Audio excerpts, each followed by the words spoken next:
राजपाल कश्यप जी, पूर्व सांसद धर्मेंद्र सिंह जी, सतीश कार्यकर्ता, बूथ प्रभारी, सेक्टर प्रभारी, आप सभी को और हमारे मीडिया कर्मी, आप सभी को मैं धन्यवाद देती हूँ।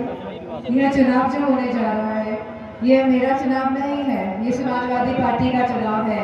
हर एक कार्यकर्ता समाजवादी पार्टी का जो यहाँ उपस्थित है, ये उनका चुनाव है और ये नेताजी का चुनाव है। और मुझे पूरा भरोसा है कि इस चुनाव में हम लोग ऐसी जीत हासिल करेंगे जैसा अवधेश प्रसाद जी ने कहा अभी कि इसका डंका पूरे हिंदुस्तान में बजेगा। बिल्कुल। नेताजी ऐसे कर्मयोगी थे जो सदैव हम सभी के हृदय में हमेशा रहेंगे। नेताजी का मैनपुरी से एक भावात्मक रिश्ता रहा है और मैं आज आपको भरोसा दिलाती हूँ ये रिश्ता आगे बढ़ाने का काम मैं करूंगी और साथ में आपके अखिलेश भैया भी करेंगे। बिल्कुल। नेताजी ने हमेशा विचारों की लड़ाई लड़ी है, सिद्धांतों पे चले हैं और अब उन्हीं सिद्धांतों पे और विचारों में हम सभी इस मैनपुरी और इस पूरे प्रदेश को आगे ले जाने का काम करेंगे। और मुझे पूरी उम्मीद है कि आप लोग जितने लोग यहाँ आए हैं, आप एक एक वोट डलवाएंगे समाजवादी पार्टी के लिए और इस जीत को एक ऐसा आप इतिहास रचाएंगे जिसका डंका पूरे हिंदुस्तान में बजेगा। मैं आप सभी को बहुत बहुत धन्यवाद देती हूँ।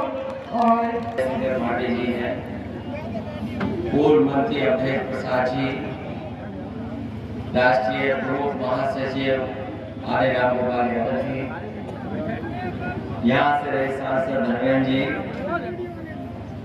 मंच पर उपस्थित पूर्व विधायक, बड़ी संख्या में सभी समाजवादी नेता, संचालन कर रहे यहाँ के हाशमी साहब, जिम्मेदार सभी कार्यकर्ता साथी, पत्रकार बंधु, मैं सबसे पहले आप सबका बहुत बहुत धन्यवाद और आभार करना चाहता हूँ इस कार्यक्रम के लिए। मैनपुरी लोकसभा का चुनाव बहुत अलग परिस्थिति में होने जा रहा है और ये ऐसा पहला चुनाव है जिसमें हम लोग नेताजी को नहीं देख पा रहे हैं, वरना कोई चुनाव रहा होगा नेताजी वोट मांगने भी आए और नेताजी को नेताजी बनाने का काम भी मैनपुरी जनता नहीं किया। इसलिए पहला चुनाव और पहला ऐसा समय जब आप वोट डालें जब नेताजी नहीं है, इसलिए मैं आप सबसे अपील कर रहा हूं कि सभी लोग मिलकर के इस बार जब वोट डालें तो एक एक वोट समाजवादी पार्टी के चुनाव चिन्ह साइकिल पर डालने का काम करना। ये वही साइकिल है जो नेताजी ने अपनी पार्टी को देने का काम किया है। देश में कम नेता होंगे जिन्होंने पार्टी अपने सामने बनाई हो और जो सिद्धांत उन्होंने दिया है उनके ना रहने पर बहुत से अखबारों ने तरह तरह की बातें लिखी, उनके हर पक्ष को लिखा और एक अखबार ने लिखा कि अगर समाजवाद का कोई मास्टर है तो वो नेताजी हैं जिन्होंने देश को समाजवाद दोबारा लौटाने का काम किया। जो रास्ता कभी डॉक्टर राममनोहर लोहिया, जयप्रकाश जी, बाबा साहब भीमराव अम्बेडकर जी ने दिखाया था, साथी होंगे जो समय समय पर उनके साथ रहे हैं, उनके साथ संघर्ष किया है। कुछ लोग ऐसे भी होंगे जो जेल में उनके साथ गए। जब कभी हम लोग पुराने लोगों से मिलते हैं तो वो अपना वही पुराना जो पहचान पत्र कभी रहा या सर्टिफिकेट था लोग के जमाने का दिखाते हैं कि देखो उस जमाने में हम नेताजी के साथ थे। और कोई एक तो नहीं है, लाखों की संख्या में जो नेताजी के साथ रहे और संघर्ष लगातार उन्होंने किया है। इसलिए नेताजी के नाम पर मैं आप सबसे अपील करना चाहता हूं कि जिस क्षेत्र को विकास से जोड़ने का काम किया, मैनपुरी के किसी हिस्से में चले जाए, अगर सबसे ज्यादा विकास और किसी के नाम की पटिया होंगी तो वो नेताजी की होंगी, किसी और दूसरे की नहीं।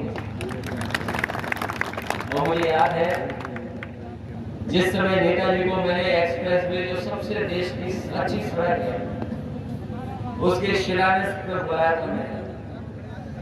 और जब नेताजी को मैंने शिलान्यास पर बुलाया, कई परिस्थितियों में यहाँ के लोगों ने चुनाव लड़ा है। एक ऐसा भी समय आया था जहां पर ये चुनाव पूरा रद्द हो गया था, और रद्द होने के बाद भी यहाँ के लोगों ने अगर किसी को जिताया था तो वो समाजवादी पार्टी को जिता कर ले जाता।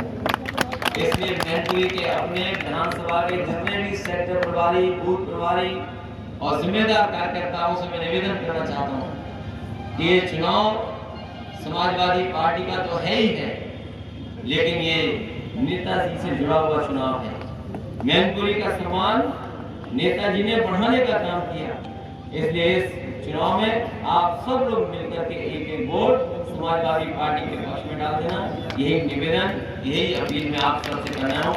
आप सबका बहुत बहुत धन्यवाद और बहुत बहुत आभार व्यक्त करना चाहता हूँ। बहुत बहुत बधाई।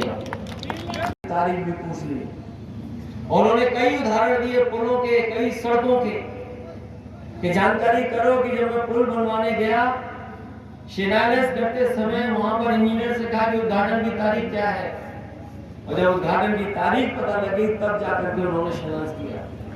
तो मैंने नेताजी से कहा कि ये एक्सप्रेस वे बनने जा रहा है, ये 36 महीने में ही बन सकता है, ये 36 महीने से पहले नहीं बन पाएगा। तो नेता ने कहा कि अगर 36 महीने में से कम में नहीं बनेगा तो उसका शिलान्यास मैं नहीं करूंगा। तो हमने पूछा आप कितने दिन में बनवाना चाहते हो? नेता ने कहा इसको 24 महीने में तैयार कर दो। और जब उन्होंने 24 महीने कहा, मैंने कहा कि ये एक्सप्रेस वे है, कोई सामान्य सड़क नहीं है। उन्होंने तभी याद दिलाया कि सैफई से पतारा रोड पता कर लेना, हमने कितने समय, कम समय में बनवा दी थी।